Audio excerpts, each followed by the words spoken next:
Hello everyone, this lesson is going to be on transport in plants, taking materials from one part of the plant and moving them to another part of the plant. For the purposes of this course, you should at least understand overall the process of photosynthesis.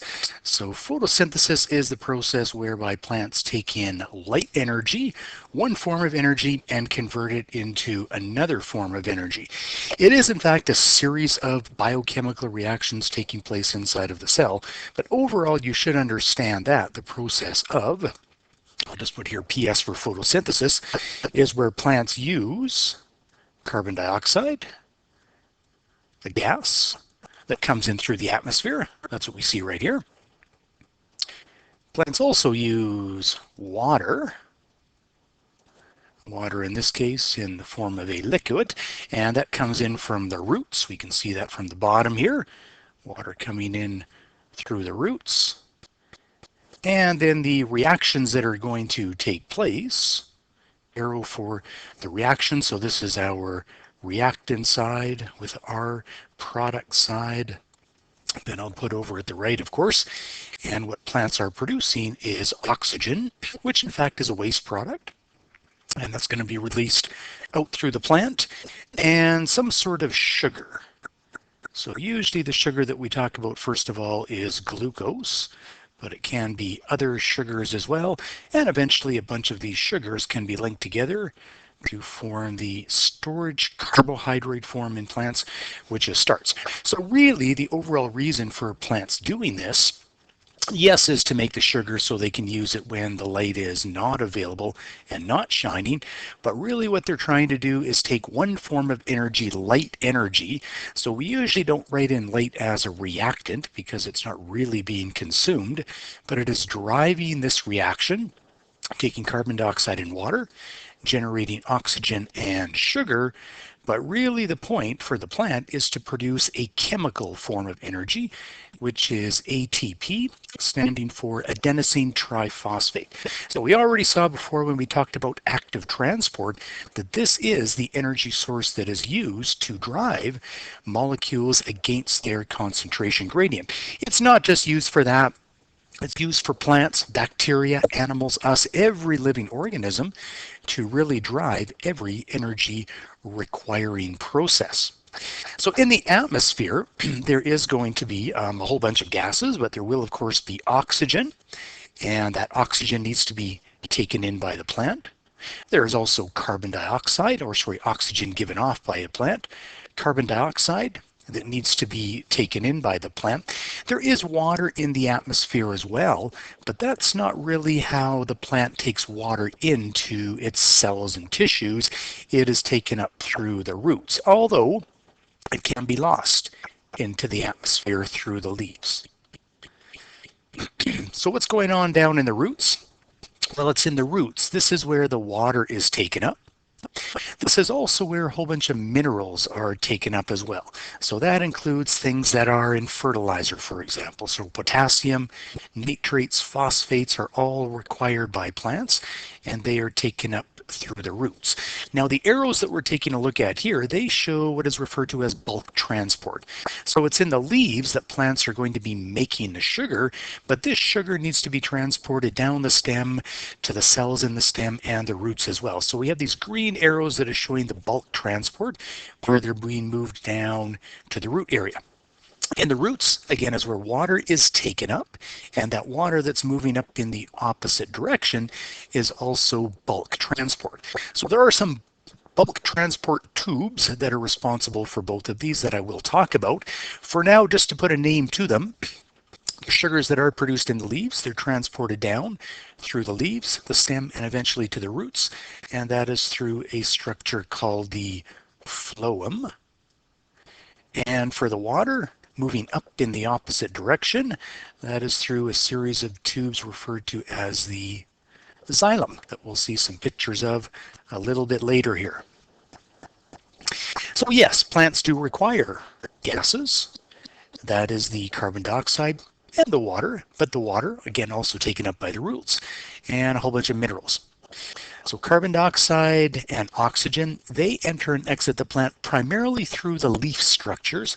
Structures typically on the underside of leaves that are called stomata. And for sure you should know what these stomata are. They are mostly found on the leaves, and that's where the exchange of gases takes place. There can also be some exchange of gases in the stem as well, through some structures that are called lenticels, and we'll also take a look at a picture of those in the stems and even to some extent in the roots. So if we take a look at the leaf structure here, leaves are made up of many different kinds of cells. Some of them are responsible for photosynthesis. Some of them provide a protective coat. So at the upper surface of the leaf here, we have a coat that's called a cuticle. I'll just write it down as the coat though. And that kind of protects the leaf, prevents it from drying out. And at the bottom, we have some sort of a coat as well. In between, there are a whole bunch of cells that they show them here as green in color, and that's because they contain the photosynthetic pigment chlorophyll. So a bunch of these leaves are the photosynthetic organs in plants. They are green in color. They contain this light capturing pigment chlorophyll. So those are the ones that are really responsible for photosynthesis. But what we're focusing on here are a couple of different things, the transport tubes. So where it has here the veins, and again we'll take a look at some other pictures showing the leaves, but here, surface of the leaves, these are the veins that we do see. Those are the bulk transport tubes. So it's within these veins that there will be the xylem transporting the sugars and the phloem transporting the water. The stomata, these are the stomata that we see. It depends upon the kind of plant, but for most terrestrial land plants, the stomata are found on the undersurface. And it's through the stomata that we do have the exchange of carbon dioxide and oxygen. So again, the plants need carbon dioxide for photosynthesis. So carbon dioxide goes in. Plants produce oxygen as a waste, so the oxygen goes out through these tiny little holes in the center of the stomata that can allow the movement of these gases. And then they go in and out of the cells that we do find within the leaf as well. It is also water that's going to be moving, and it can in fact move both in and out through these pores, but what we'll see is that the overall net movement is going to be out of the plant through the stomata and through the leaves, and again coming in through some root structures. Along the stem, there are these other structures for gas exchange. Again, sort of think of them as kind of holes along the length of the stem, and they are the lenticels. So we see this gap here, this kind of a break, and it's through this region where we can have these gases that are moving in either direction. So that's an image of it, sort of a sketch of it. This is what it really looks like here with a microscope image. Again, gases would be moving now in this direction, in and out. And when we take a look at an actual stem, all these little kind of bulges that we see along the length of the stem, these are these gas exchange structures. Transpiration, incredibly important word for understanding the movement of water through a plant. So plants do need water for photosynthesis. They need that water in the leaves for photosynthesis. It's taken up by the roots. In order to have this water moving up, we need to have this process of transpiration. Transpiration, however, is the loss of water through the stomata of a plant. So even though the plant leaves need water for photosynthesis, as we'll see, they also need to lose water through this process in order to continue the constant flow of water moving from the roots through the stems and eventually up to the leaves. So transpiration is kind of analogous to what takes place in our body, which is evaporation. So we lose water through evaporation. Plants lose water through transpiration. It is lost through the stomata primarily, and this does, yes, result in water moving up from the roots and to the leaves, and that is really the key. It's not that the plants are losing the water that's important, it's that the plants are losing water, and this leads to the water moving up from the roots and toward the leaves. They can also regulate. As we'll see, they can open and they can close. They can determine when water is being lost and when it's not being lost by the plant. And what regulates it is cells on either side of the hole, and they are referred to as guard cells. So they can contract and relax or fill up with fluid, lose that fluid, change their shape, and regulate whether or not gases are traveling in and out. So in this case here, so this is a guard cell. This is a guard cell here. The entire thing is really the stomata, but right in the center is where we do have the hole that allows gases to either go in or go out. So in this case here, the guard cells are kind of filled up, and that allows the hole to be open, and it allows gases to travel in and out. So in this case here, this would show open stomata. In this case over here, we have the stomata, which have gained some more fluid. They filled up a little bit more, and now the stomata is closed. And in the closed state, that means that now these gases would not be able to be exchanged. Oxygen cannot go out. Carbon dioxide cannot go in and be used for photosynthesis. And also, of course, water cannot be lost through the process of transpiration. So to the roots, what's going on in the roots? Well, lots of really, really important things. Many of the things that the plant requires outside of carbon dioxide is taken up through the roots. So that includes, as we saw, water, a whole bunch of different minerals that are in the soil, dissolved in the water in the soil that can eventually be taken up by the root cells. Root cells try to maximize the efficiency of taking up water and minerals, and the way that they do this is they greatly increase the surface area. This is an incredibly important concept in biology, surface area. As a general rule, the greater the surface area, the more efficient a process. So when we take a look at roots, if you look really, really closely, or if you use a microscope, you will see root hairs.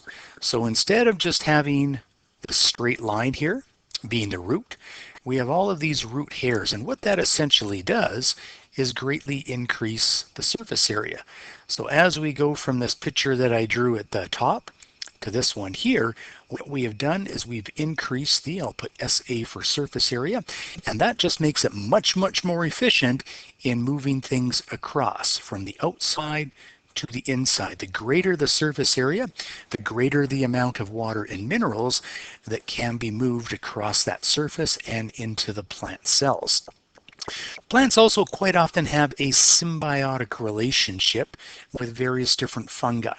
And this serves the same purpose, to increase the surface area even more. So along the roots here, all of these whitish fibers, those are actually fungi and fungal mycelium.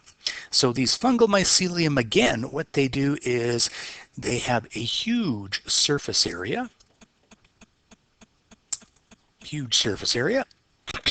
and they develop this relationship with plants. So plants are really, really good, of course, at photosynthesis and making sugars.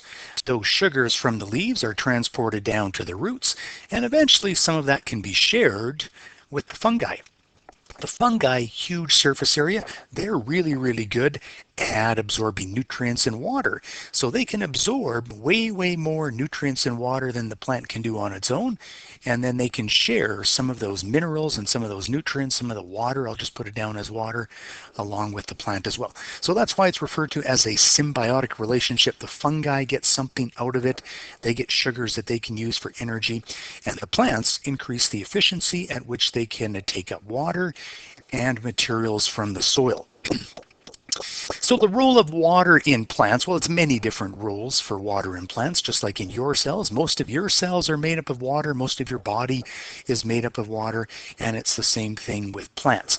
For now, it is a major reactant, of course, in photosynthesis. As we saw, plants do need water for photosynthesis. Without water, they simply do not photosynthesize, even in the presence of light. Even if there is carbon dioxide, if there is no water available, then this reaction simply does not take place. They also keep the plant rigid in the case of non-woody plants. So the picture that we're taking a look at the bottom here is just a house plant that doesn't have a woody stem, so it is susceptible to wilting. So if there is not sufficient water available, then the plant will go well from this rigid, turgid shape here to a wilted plant that we see here. So the water is also necessary for dissolving the minerals and nutrients and transporting them around in the plant. And this is really general, just a medium for all of the different biochemical reactions, thousands of different reactions that are taking place inside of plants. They do require a liquid medium, and that is something else that the water is going to be used for in plants and in our cells as well. So just to kind of go back to transport across membranes. So we've talked, of course, about this. We've talked about active transport requiring ATP. We've talked about osmosis, the diffusion of water, and we've talked about different kinds of passive transport for sugars, for example, with facilitated, or for oxygen, carbon dioxide, simple diffusion. So just a quick little reminder in terms of what's going on with some of these. This picture at the top here, this would be active transport. It's active transport because ATP energy is being used, and we're moving something against the concentration gradient. In this case, it's the protons, H+, what's moving from where there are fewer to where there already are more. So that's against the concentration gradient, and that's why it's active transport, and that's why it requires energy. We'll see that this is going to be kind of important for plants because plants use active transport in their roots to move solutes into the root cells. They move solutes into the root cells by active transport, and then the water can follow by osmosis. And remember that water does pass through special channels, a form of facilitated transport, kind of like what we would see in the second picture here. So the second picture here is for the potassium, but it is showing that we have a transport protein. It is still diffusion because we're going from where there is, actually this picture should be in the opposite direction. The picture is incorrect. Diffusion would actually move it in the opposite direction if this is a transport protein that is not using ATP. So water would do the same thing at any rate. When we do move solutes into the root cells, then water will then follow.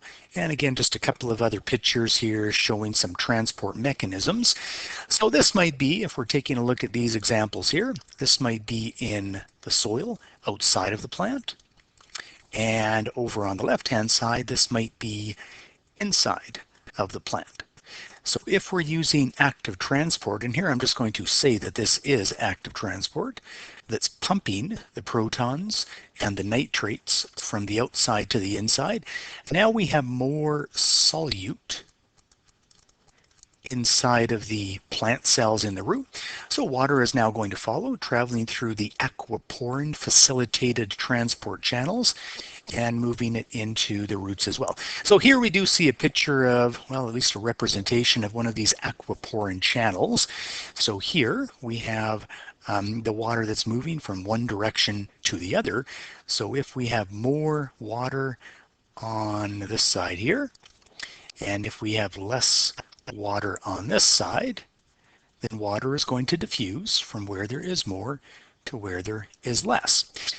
So by cells actively transporting solutes on the inside, this would then be the inside of the plant. This would be the outside of the plant. So what the plant is essentially doing is creating a hypertonic environment, and that results in the water going from where there is more to where there is less, from an hypotonic to a hypertonic environment.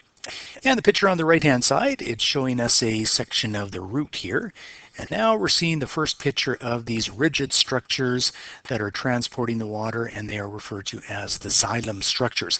These are tubes. For the most part, they are actually dead cells that form these tubes all the way from the roots through the stem and then up to the leaves going through all of the veins.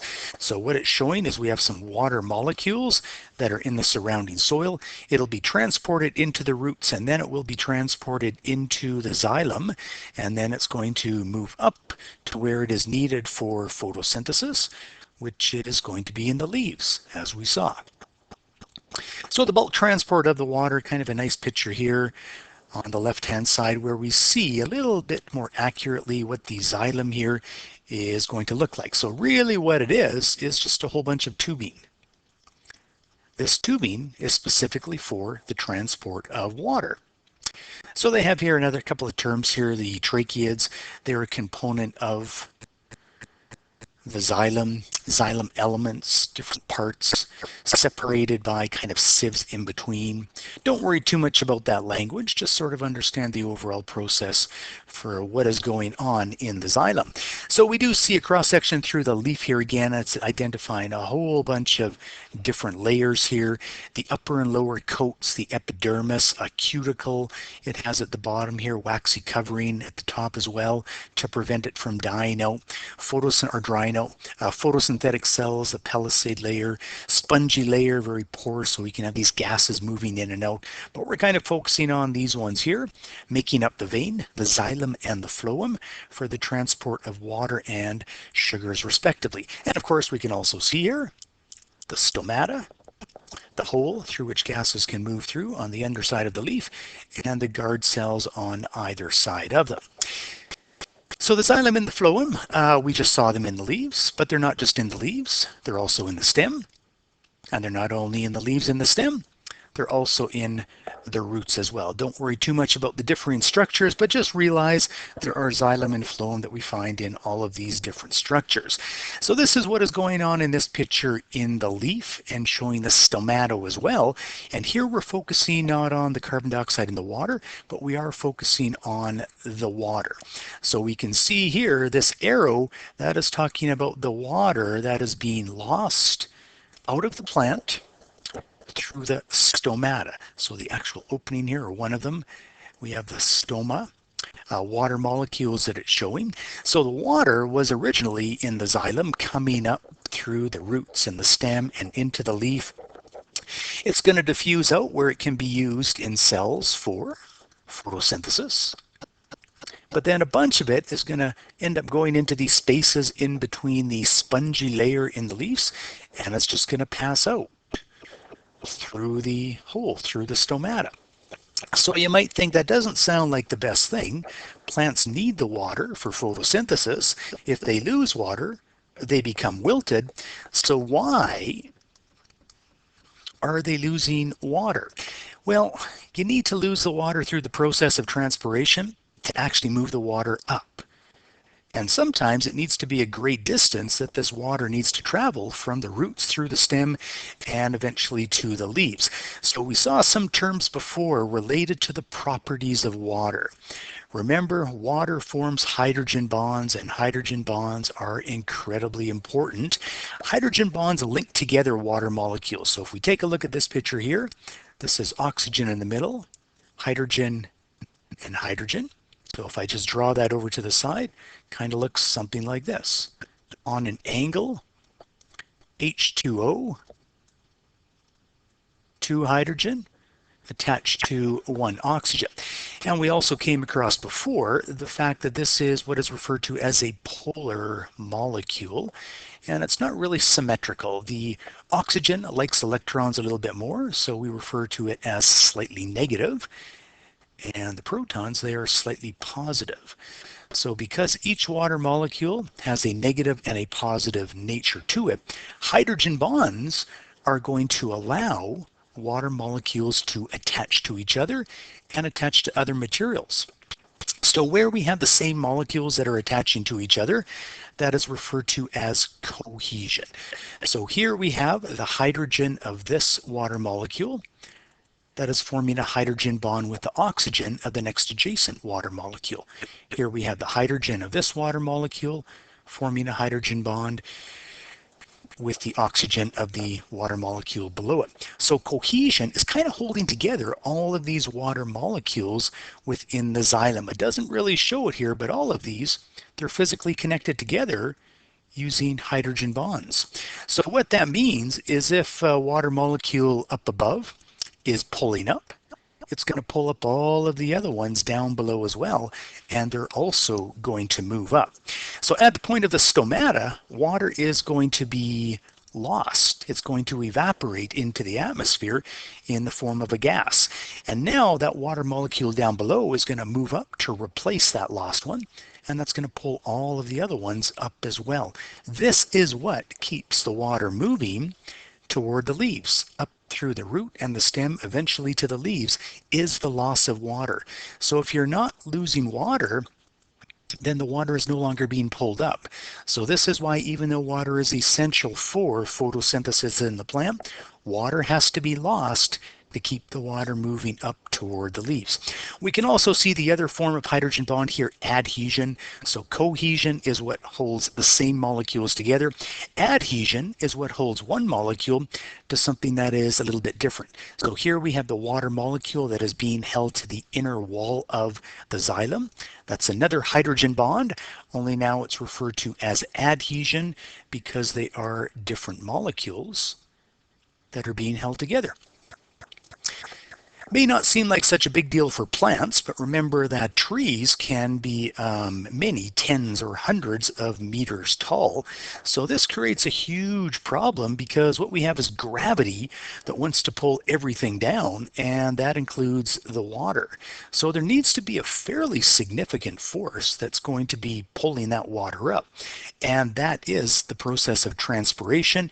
Won't go into the details for this course, but it creates what's called a water potential, very, very high ability of water to move up through even the tallest trees, simply using the process of transpiration. So if we kind of tie all this together, it's the leaf in the stomata that water is being lost. That's going to result in the pulling up of the water molecules because all of these are attached together by hydrogen bonds. That is hydrogen bonds between adjacent water molecules and between water molecules and the cell wall that prevents that water from falling down. And this continues all the way down into the roots, and it's in the roots where that water is continually being lost, and because of that there's kind of a hole that allows more water to be taken up from the soil and travel in to replace that water that has been lost from the xylem. What about the sugars? Well, fortunately not quite as much to say about the sugars, but the sugars, whether it's glucose and other ones, eventually fructose and galactose that might be produced, they are produced in the leaves, so we refer to that as the source. That is the source of the sugar in plants where photosynthesis is taking place, which is in the leaves. But other cells need the sugars as well. So now we need to move the sugar in the opposite direction that the water is moving in, and eventually that can be down to the roots, and it can be stored in the roots in the form of something like this, a beet or a carrot or a potato. This is where it can be stored, and for that reason roots are quite often referred to as sinks. So the sugar is going to go from the source where it is produced going toward or into the sink where it can be stored, and eventually that can be used as a reserve storage form for the plants. So unlike the xylem, the phloem, they are living cells for the transport of the sugars. They are separated by sieve-like structures, kind of similar in some ways to the xylem. And now we're going to move the sugar down in this direction here. These cells here, they don't have a nucleus associated with them. They have lost a whole bunch of their abilities, even though they can transport sugar. They've lost a whole bunch of their own abilities to do things, so they often have an association with what is called a companion cell. So what the phloem cells can no longer do on their own, these sieve tube elements, because they have lost so many things, they get some of the things that they do need, like ATP energy.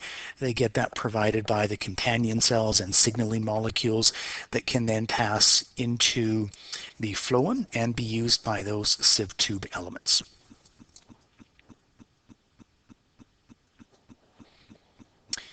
And finally, let's just take a look at how this transport does take place of the sugar. How is it that the sugar does move down? Well, gravity is going to be part of it, but it's a little bit more complicated than just gravity pulling the sugar down. So what we do have at the top here is our leaf, which is going to be our source of the sugar through the process of photosynthesis. So in those plant cells, they're going to be loaded up with sugar. In other words, there's going to be a high concentration. Square brackets are for concentration, by the way. So we have a high sugar concentration, a lot of it, inside of these photosynthetic leaf cells. So that means it's going to move out. It will move out through facilitated diffusion. It's not simple diffusion, so there will need to be transport channels, but it will move into the phloem. So now through the phloem, yes, gravity is going to be pulling it down, but we need a little bit more of a driving force, a little bit more pressure to move it down. So once you have a whole bunch of solute in this area here, again, that's going to allow for osmosis. So there will be aquaporin channels that will allow the water in the leaf to move into the phloem. And now we've created this pressure. More pressure because of high solute concentration and now more water, which is going to be driving the phloem contents, the sugary water, down through the stem and eventually to the root. So it's in the root that we can now move that sugar, where there is more of it, into the root cells, and there it can be stored in the so-called sinks. What about the water? Well, we're just going to recycle the water. So now that water, there's going to be a higher concentration of the water in the phloem because the solute has been moved out. Now that water is going to diffuse back into, by facilitated diffusion, the xylem. And as we saw, it's just going to move up, driven by the process of photosynthesis, back up to where we started in the first place, which was in the leaves. So again, it's the xylem that's moving the water up. It's the phloem that's moving the sugar down, but it is a watery environment there because you do need this water, sugary water, in order to transport that sugar down to the roots.